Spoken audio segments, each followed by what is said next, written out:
Hello, I'm Odin, and today I'm going to make another requested Star Wars prop. It's the Mandalorian's helmet. During one of my live streams, I received a package from Artman 2019. What he provided me was a pattern for Mandalorian helmet. And what's really cool about this, I think, is this is actually hand-drawn pencil line pattern. He actually traced his pattern and made me a pencil version of his pattern.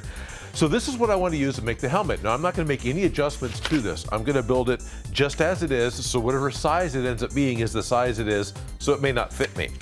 But one thing I did do is I didn't want to cut up his pencil work, which may sound silly because that was the intent, but I took all of his drawings and redid them in a format where I can print more, so I'd have backups and I don't suddenly lose out on the only pattern that I've got.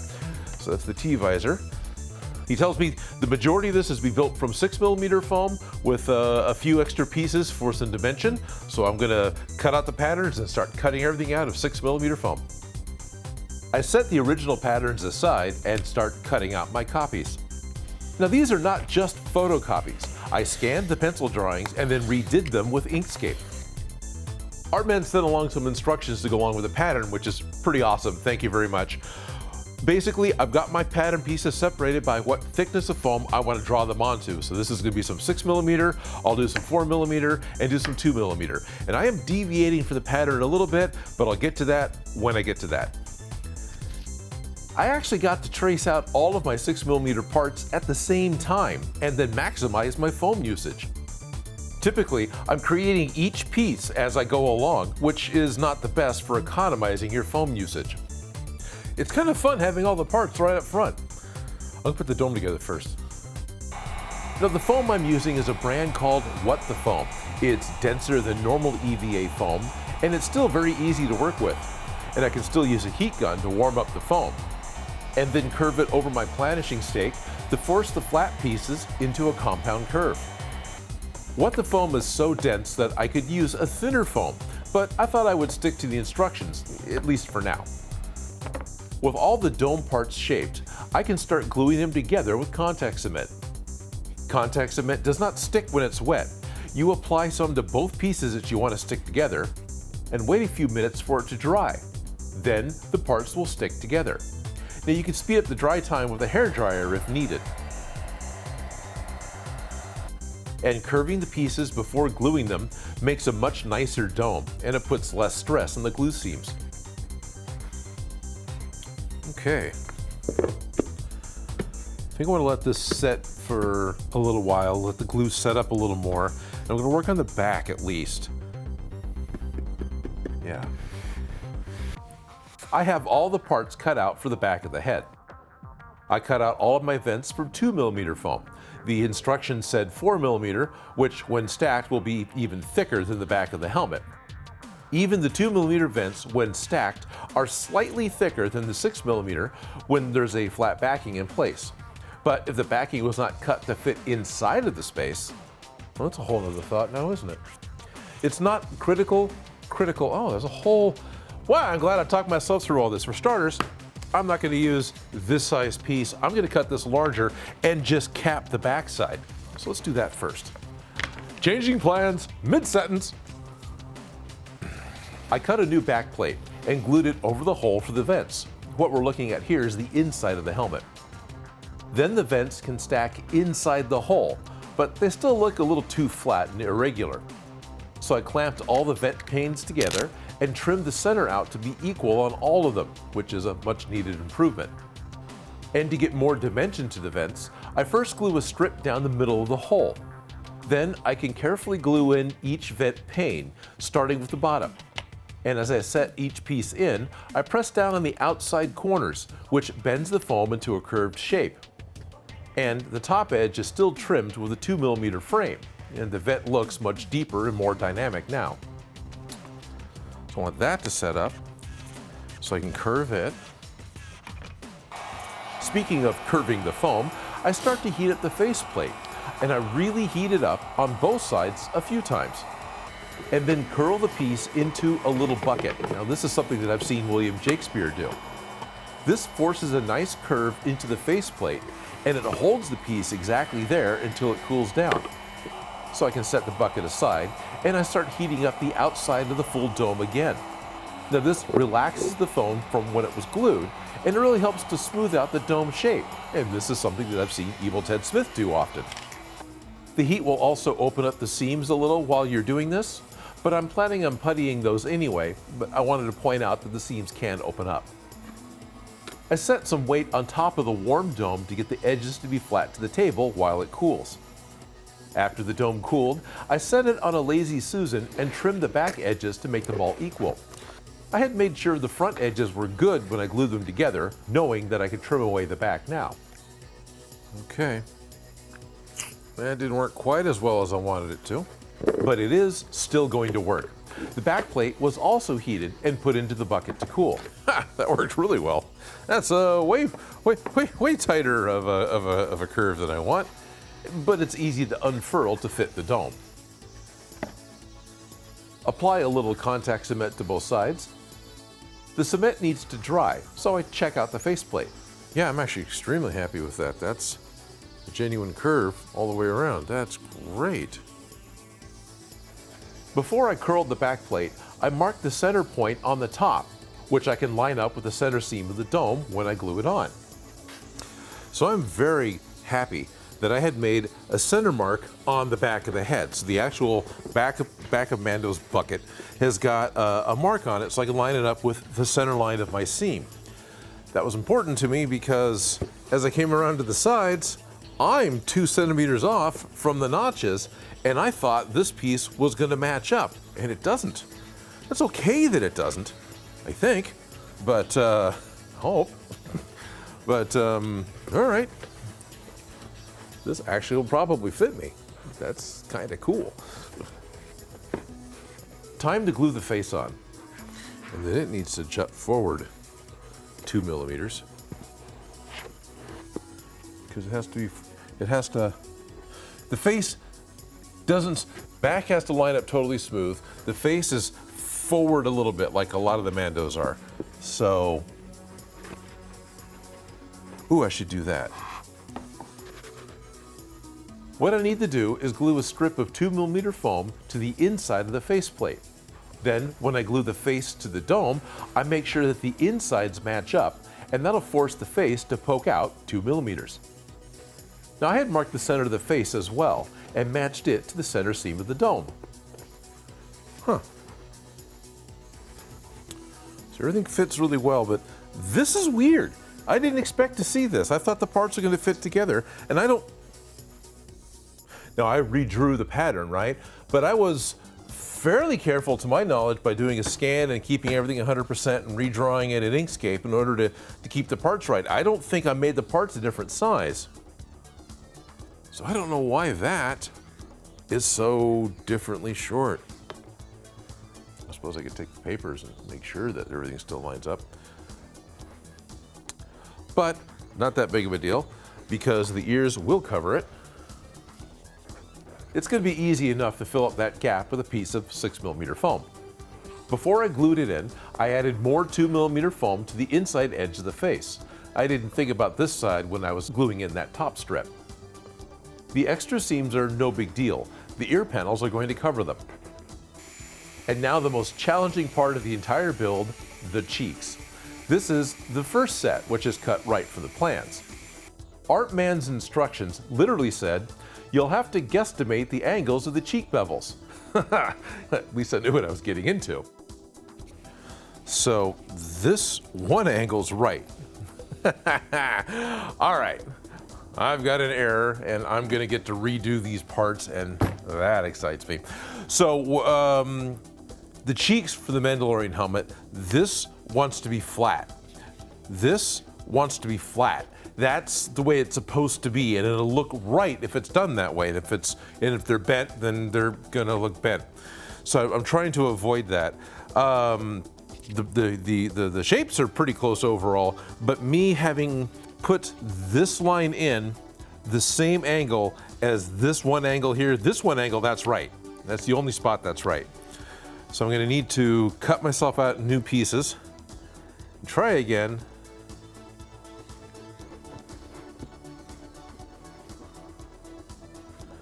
And then they need to be a little longer too. I'm cutting out a lot of extra time for the build here.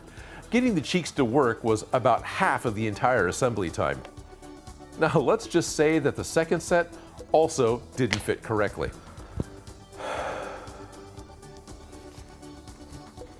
And the third one took additional modification to get the curve seam to work. And then with that back panel, I just cut the ends of the cheek panels so that they all laid flat, and then trimmed the third panel to fit after it was glued together. These are fitting the way I want them to. I am going to have to grind down the back, but I'll do that in a minute. Now I need to cut the edges of the cheeks, both on the helmet and on the parts. I need the angles to line up to minimize the gaps between the pieces. I can have a little gap inside of the helmet, but not visible on the outside. All right. That's, I think, gonna work. I'll need to sand a little bit of this. This little edge pokes up further than it should, so I got a little thing I have to sand once I get this glued in. But the real trick is now I need to take this guy and put all the same angles and make it fit on this other cheek here. And that's gonna be another hour or so, so give me a moment and I'll do that while you just live through a single cut in the edit. With all the sides cut and sanded down to match, the cheeks glued in beautifully. Now this one edge poked out a little, but it's simple to sand it back down flat. Both sides fit the same way, so I wasn't worried about it. Then all the edges were sanded around the bottom, and I angled them all inwards just a little bit. Before I add any more raised details on the outside, I wanted to sand the seams flat. Well, specifically, I wanted to sand everything flat. All the seams, pretty much everywhere, especially on the back of the head, because it's supposed to look like one smooth, continuous piece. The detail sander is great, but it's a little slow, so I used a higher grit sandpaper and a larger sander. The detail sander was 120 grit paper. This is 150, so it's not a much smaller grit, but the sander is more aggressive. And the larger size was easier to keep moving over the curve of the dome. The detail sander is brilliant for just sanding a little seam, but I kind of wanted to sand everything. And I still use the detail sander. Actually, this is called a multi-tool. I'm just using the sanding attachment so I can remove the extra glue from inside the cheeks. And I cleaned up the dust as often as I could all along. And then I still did a pass with a sanding sponge.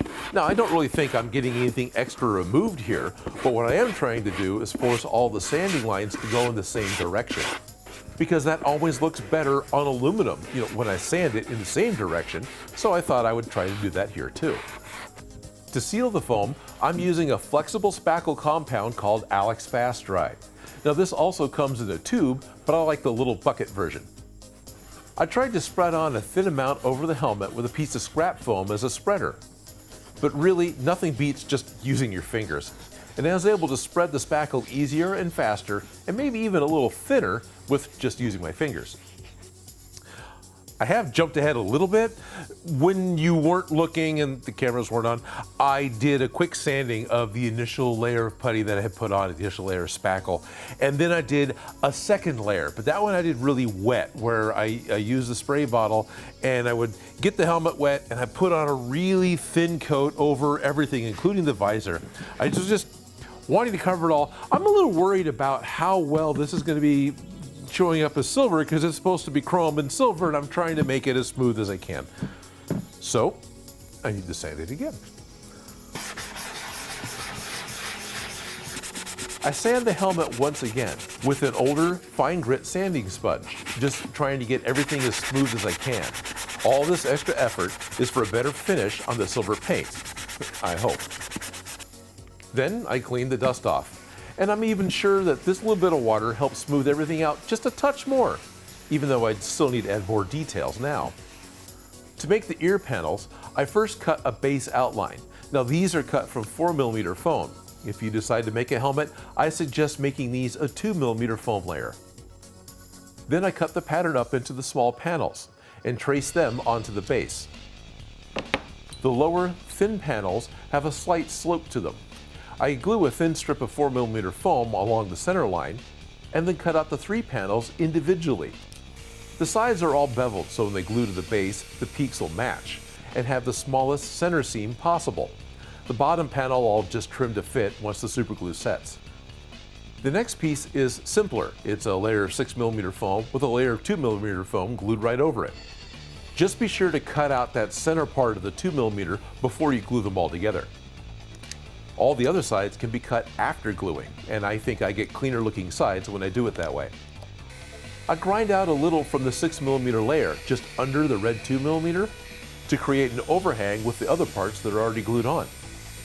The top of the ear was cut the exact same way. Here I have a 6mm layer glued to a 4mm layer, and I'm starting to add another 4mm layer. Now I need one 4mm layer for the next step that I'm going to do, but that first one could have just been 2mm. Once I have all the sides cleaned up and looking good, I trace the outline of the flat center portion onto each ear. And then more sanding, more grinding. I just work around the 4mm layer, sanding it down to the gray 6mm on the outside edge, and not sanding inside of my traced lines. So this rounded bevel is tricky to get, but it's doable. And if I'd stopped here, I think the thickness would have been fine on the ears, but I decided I wanted the arch cut out, which meant another 2mm layer that'll be glued over everything that I just sanded. Now this ends up looking much cleaner than leaving the sanded edge, but the ears, they're just becoming a little bit thick, maybe. Just glue the detail panels to the tops of the ears, and the ear panels are done. I make a pencil mark on the helmet to help me glue them on, because I don't want any extra glue over my finished sanded edges. That's the left, right? So left, and left. Because trust me, it's gonna be easier if I mark them now than the double check and be concerned and second guess when I'm trying to stick stuff down with glue. There's a thin 2mm line right above the faceplate.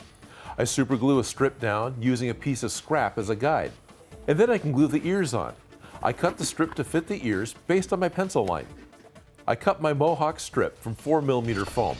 It happens to be 36mm wide, so I cut 2 grooves down the middle, 12mm apart. The Mohawk is slanted on the sides on the Mandalorian's helmet, and at first I thought I was going to need to sand it.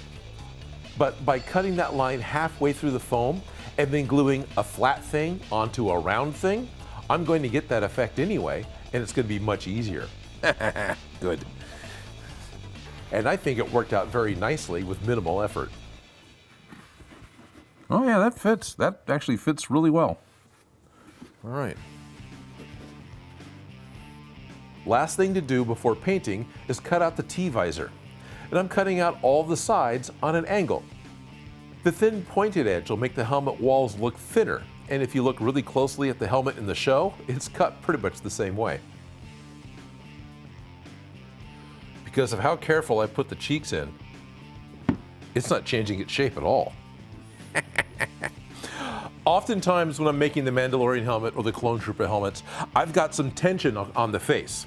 I'm forcing something flat to be round or whatever. So when it comes time to actually take the visor out, I'm concerned about it opening up, about having the cheeks spread out from tension.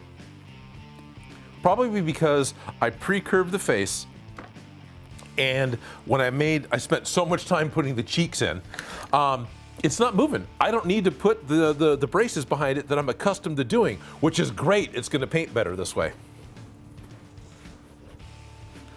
Oh yeah, this is cool. Okay.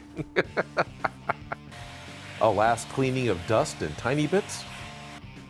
It's time to start painting it. Now normally I'll just plasti dip it black because it's going to be metal anyway, maybe twice, and then paint it silver. Well, that's still going to happen, but there's going to be a few extra steps. I'm going to do a couple of coats of plasti dip. I think I'm going to smooth it in between coats, and I'm going to add some plasti dip glossifier.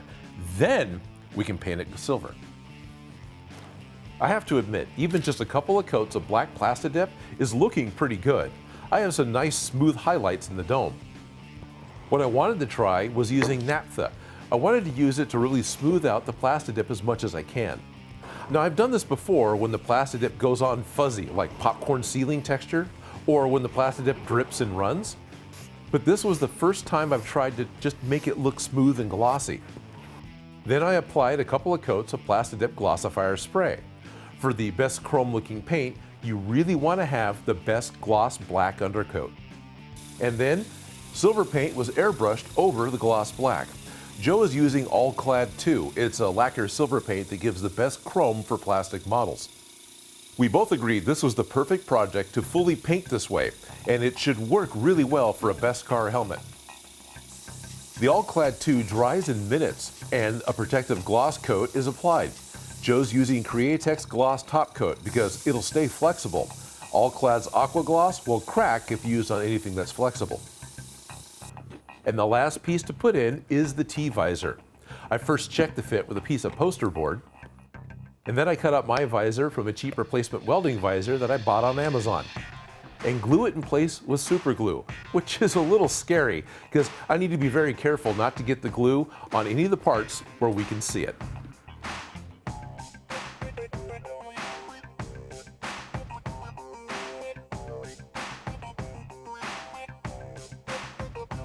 Most of the materials I use in this project, I already had in the shop. I put a list in the description. I'm really happy with how well this helmet is fitting my head. Now, that may sound like a funny thing to say, but when I make my own patterns, I'm building those from scratch off of my head cast, which is over there. So of course, it fits my head when I make my own helmets, right? Because they were built to fit me. They were built off of a cast of me. This was made from a pattern that was gifted to me by Artman 2019, and you nailed it. Not only is the pattern pretty easy to put together and the pieces fit really well, but it fits my big ol' head really well. So thank you very much, Artman 2019. This is a very cool helmet. Thank you very much to Joe. I'm very happy with the way the paint job turned out. And if you'd like, you yourself can make one of these as well at home. I'm going to take the pattern that I've made, the digital copy that I created. I put a link in the description so you can download that for yourself, print it out, and you can make your very own Mandalorian helmet. And I know there's going to be lots of different ways that you could make a Mandalorian helmet. But this is the way that Odin makes.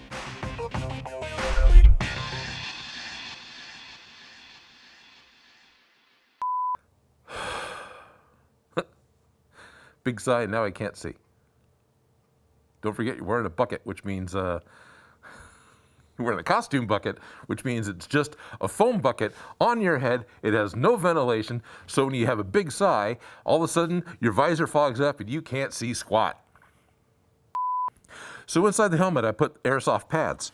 Well, if I take it off, you can actually kind of see them. They're stuck in place. There's some Velcro, and they just kind of Velcro right in place, but there's these soft little pads.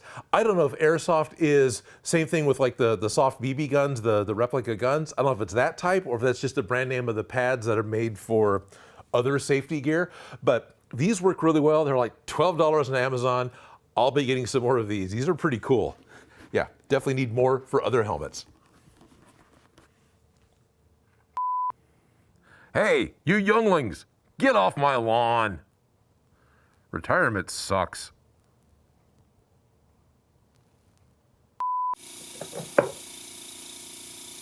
Yeah, that's the Beskar. Woo! I want to thank Teddy Grand, JC Hay, and all of my Patreon supporters. My Patreon support is the #1 thing that makes this show possible. If you like the video, don't forget to subscribe. Have an idea for something for me to make? Please leave a comment below. And if you make any of these projects, you can send me a picture.